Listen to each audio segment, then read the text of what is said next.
Bueno, muy buenos días para todos y bueno, muchas gracias Santiago y demás organizadores por participarme para estar en esta jornada que trata de temas bien importantes para poder conocer y entender también nuestros sistemas de producción desde el lado del ambiente. Yo voy a estar tratando el tema de gases de efecto invernadero, que seguro es un tema que han estado escuchando y creo que hay algunos conceptos que es bueno que tengamos todo lo más claro posible. El efecto invernadero, bueno, ¿por qué nos importan los gases de efecto invernadero?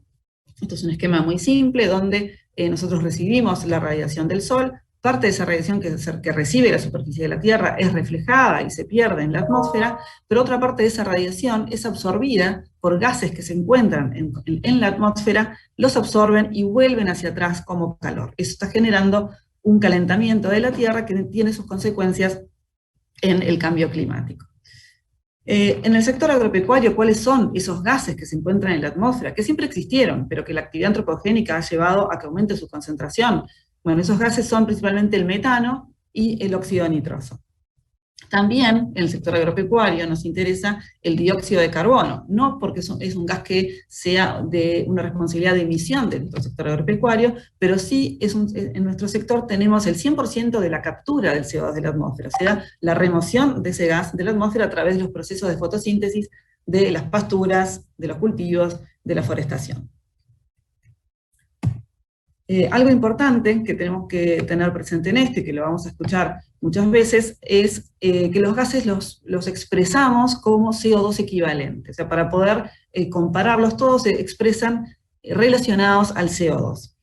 Esto sucede se utilizan distintas métricas, distintas formas de expresarlo. Uno es como el poder de calentamiento de cada gas, en la sigla en inglés es el GWP, y otro es el poder de cambio de la temperatura de cada gas, el GTP. En el primer caso, lo que hace es comparar para un mismo tiempo cuál es la capacidad de calentamiento de todos los gases. Entonces el metano en ese caso es 28 veces más poderoso que el CO2, y el óxido nitroso 265 veces más poderoso que el CO2, en cuanto a su poder de calentamiento para un periodo.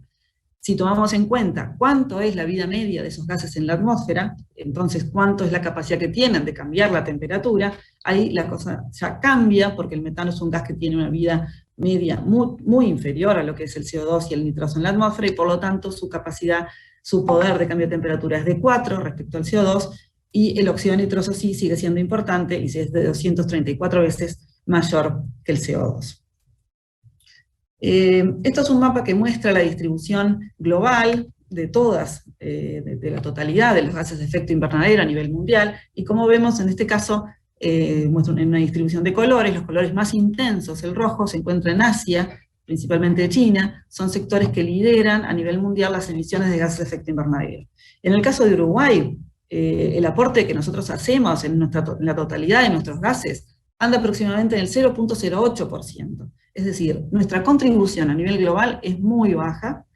Todos los esfuerzos que hagamos por mitigar esas emisiones no van a estar moviendo la aguja de las emisiones a nivel mundial, pero sí es importante que lo tengamos presente y que trabajemos en esto por otros factores que vamos a ir viendo a lo largo de la presentación.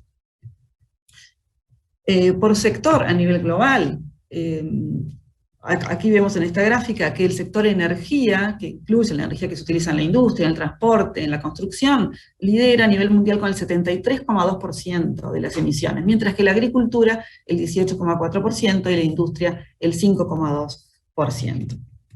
Si vamos a ver cómo es la distribución de las emisiones solamente del sector agropecuario, nuevamente Asia lidera esto con un 44% de las emisiones a nivel mundial, mientras que el sector agropecuario en Latinoamérica está en segundo lugar con un 17%. Eso es importante, tenemos que tenerlo en cuenta. Cuando vamos al detalle de cómo está formado este 17% de las emisiones de Latinoamérica, vemos que el 59% está asignado a lo que corresponde a la fermentación entérica, o sea, emisiones de metano, del gas metano, y 24% a las emisiones correspondientes al estiércol, orina y heces que se depositan en el suelo por los animales. Luego, fertilizantes, manejo del estiércol, aportan también a las emisiones, pero en menor proporción. Es decir, la fermentación entérica y las deposiciones sobre la superficie son los que serían los más importantes en Latinoamérica. ¿Cómo es esto en Uruguay? Bueno, en Uruguay, a diferencia de lo que vimos a nivel mundial, el sector agricultura, denominado AFOLO, agricultura, forestación y cambio de uso de la tierra, tiene el 60% de las emisiones, mientras que la energía el 31%. Esto está muy en acorde en cómo es la distribución de nuestro sector productivo económicamente. Si vamos dentro de la agricultura, es interesante ver que las emisiones tienen un porcentaje, están compuestas por un 62% de las emisiones del ganado y un 38% de las fuentes agregadas y lo que se deposita en el suelo, pero tenemos una proporción importante también de secuestro de carbono, por lo que mencionábamos antes, de la vegetación que está presente, muy importante en todo el sector productivo, que está haciendo fotosíntesis, y para hacer fotosíntesis está captando el CO2. Acá sí lo vemos por las distintas métricas que mencionábamos hoy, cuando se expresan las emisiones de cada gas, expresado como su potencial de calentamiento. El metano es el gas más importante en nuestro país en cuanto a las emisiones, luego le sigue el óxido nitroso, y el CO2 es negativo porque captamos mucho más de lo que emitimos. En el caso de expresarlo como la capacidad de cambio de la temperatura, ahí el metano, las emisiones son menores, sí es muy importante el óxido nitroso y el CO2 sigue siendo negativo. Bueno, ¿cómo son calculados? De una forma muy simple, calculados estos factores de estas emisiones totales o globales. Bueno, simplemente en el sector ganadero es el dato de actividad por el factor de emisión. Este dato de actividad proviene de las estadísticas del sector ganadero no lechero, aproximadamente 12 millones, el stock ganadero lechero 1 millón, el stock ovino 6,2 millones. Estos stocks se multiplican por el factor de emisión, que pueden ser tantos factores publicados internacionalmente por el IPCC, que es el Panel Intergubernamental para el Cambio Climático, o factores específicos, tanto estimados como medidos en nuestro país. Lógicamente, el stock ganadero con 1 millón de animales va a estar haciendo un aporte bastante inferior a lo que es el sector ganadero no lechero. Bueno, esto es bien importante tenerlo en cuenta. En 2015 el país firmó, junto con otros 195 países aproximadamente, el Acuerdo de París, donde nos comprometimos, todos estos países firmantes, a que el aumento de la temperatura debería ser inferior a 2 grados para el fin de este siglo. Nos comprometimos a una presentación periódica de nuestros compromisos de reducción de emisiones y el plan de adaptación al cambio climático, y particularmente en Uruguay nos comprometimos a lograr una neutralidad, o sea que lo que se emite igual a lo que se secuestra, para las emisiones del 2030.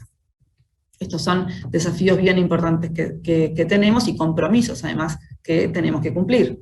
Además de estos compromisos, existen otros aspectos como lo que se da en el mundo, que son las potenciales barreras para arancelarias, el efecto de consumidores exigentes en la calidad de los procesos, o sea, consumidores que no solo van a comprar un producto por su buena calidad, sino por la calidad en la que fue producido, y eso hace que nos interese a nosotros ver cómo fue el proceso de producción de nuestros productos. Y además existen países, eso a nivel de mercado, pero también hay países que tienen metas muy elevadas de reducción de gases de efecto invernadero. Por ejemplo, en el caso de Alemania, Alemania tiene unas metas de 50% de reducción de sus gases de efecto invernadero, pero ahora sobre septiembre, entiendo que son las elecciones nacionales, donde hay alta probabilidad que los partidos que asuman el gobierno, que son más de una línea más de la ecología, el Partido Verde, y propongan una vara muy alta de una reducción del 70% de sus emisiones.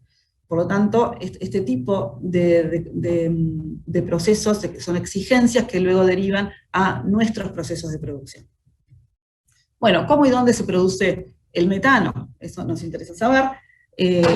Como decíamos, el metano entérico es el que nos preocupa en este caso, que es responsable de la mayoría de las emisiones del ganado en nuestro país. Ese metano se produce en el rumen, luego de que el animal ingiere carbohidratos. Esos carbohidratos tienen un proceso microbiano en el rumen, y sobre todo por unas arqueas que son metanogénicas, y que van a estar produciendo metano, que luego el metano sale por la boca del animal, por los eructos y también por la respiración. 95% aproximadamente del metano sale por la boca del animal. Esto es importante, saber que el metano es una pérdida de energía, o sea, ese metano podría estar utilizándose, pero siempre va a haber cierta emisión, y esa emisión es una pérdida de energía, y varía más o menos entre el 5,5 y el 8,5% de la energía bruta que consume el animal. Esto va a ser muy variable, Si el forraje es de baja calidad, se va a promover ciertos ácidos grasos volátiles que promueven la fermentación de metano. Si el forraje es de alta calidad o la dieta es de alta calidad, se promueve otro, el propionato, que deprime la formación de metano. Por lo tanto, es común escuchar referirse a la relación acetato-propionato. Cuanto menor es esta relación, o sea, cuanto mayor propionato se produce en el rumen, menor va a ser la emisión del metano. Bueno, ¿qué factores afectan las emisiones de metano? Tenemos factores del animal, como es el tamaño, el origen genético, el consumo que haga de materia seca, la tasa de pasaje del alimento por el sistema digestivo, y la eficiencia de conversión en alimento de lo que el animal consume. Son todos factores que hacen variar la emisión de metano del animal. Además, tenemos factores de la dieta, como la composición de la dieta, la digestibilidad, la relación forraje concentrado que el animal está consumiendo, el contenido de fibra, el contenido de almidón. Todos son factores que determinan luego la cantidad de pérdida de energía como metano que va a tener ese animal, y son factores sobre los que podemos incidir, muchos de ellos, y con estrategias para poder minimizar estas emisiones. Algunos resultados de mediciones experimentales que hemos tenido a nivel nacional, que hemos medido las emisiones de metano, en general en Uruguay hasta ahora se viene midiendo con la técnica clásica del hexafluoruro de azufre, el SF6, donde se le colocan tubos al animal para captar lo que el animal está emitiendo, y tienen, bueno, con un trazador específico.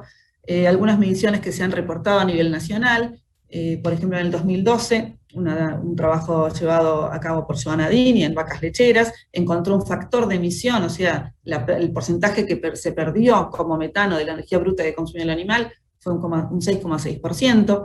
Luego una tesis de maestría que llevó adelante Gabriela Silva, en el proyecto 10.000, en la unidad de lechería de la Estanzuela.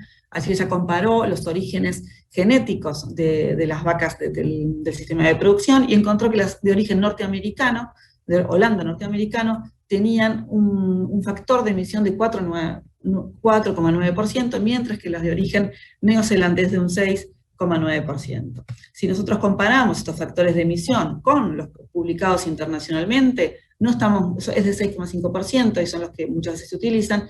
Nuestros trabajos de investigación no nos aportaron, digamos, significativamente a tener un factor de emisión más bajo que lo publicado internacionalmente.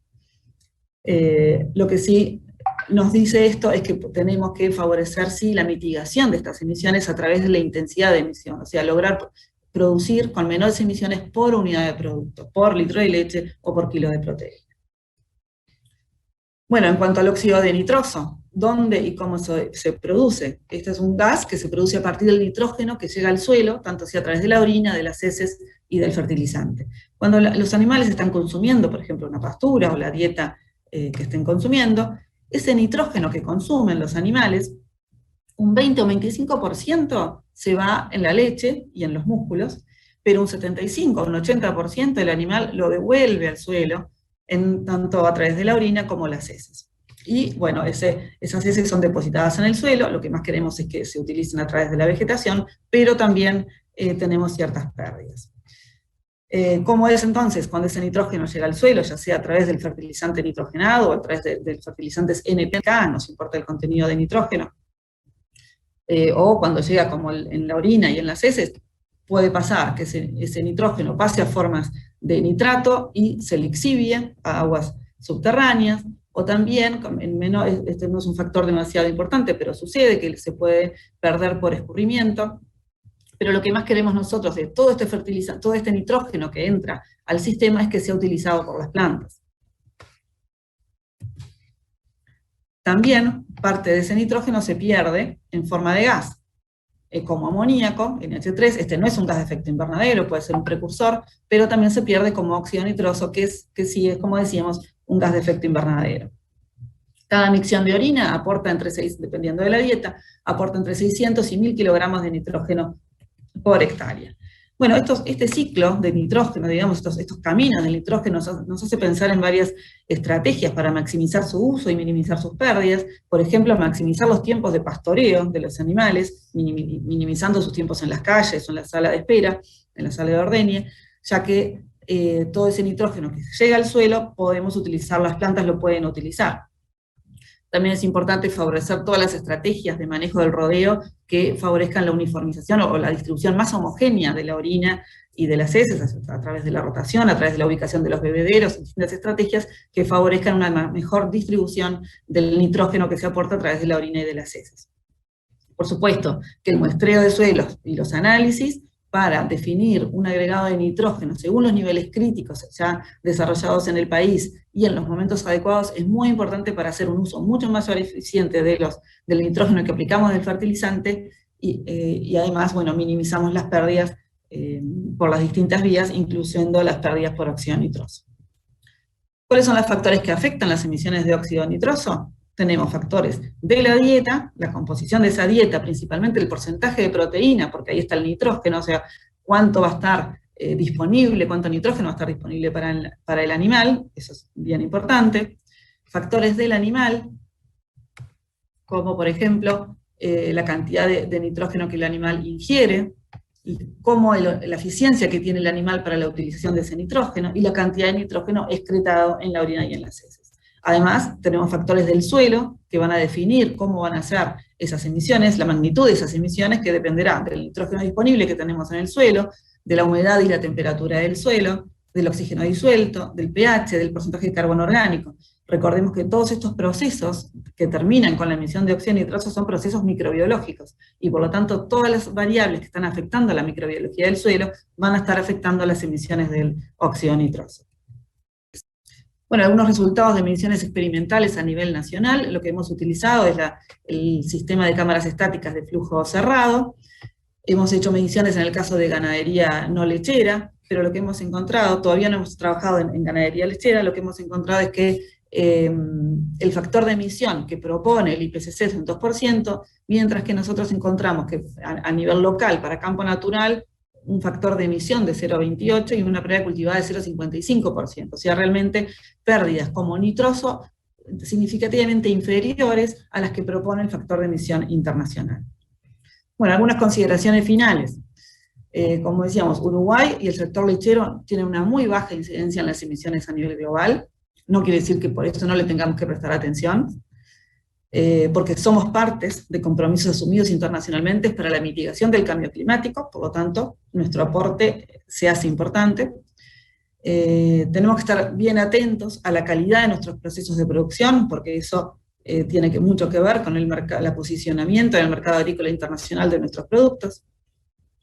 Sabemos que podemos mejorar la intensidad de nuestras emisiones, es decir, el CO2 equivalente, las emisiones de CO2 equivalentes por la unidad de producto, podemos mejorarla. Es más difícil, como veíamos, mejorar el factor de emisión del metano. Sí podemos utilizar todas aquellas estrategias de manejo que favorecen la eficiencia de la utilización del nitrógeno que llega al suelo, que llega a través de la orina, de las heces y del fertilizante. O sea, mejoramos estas estrategias para mejora la eficiencia de nuestro sistema de producción y favorecemos al ambiente. Siempre estamos en una relación ambiente-producción, siempre estamos en una relación de ganar-ganar. Bueno, y por aquí los dejo, y muchas gracias por su atención, y estoy disponible para el final de la jornada para las preguntas que tengan.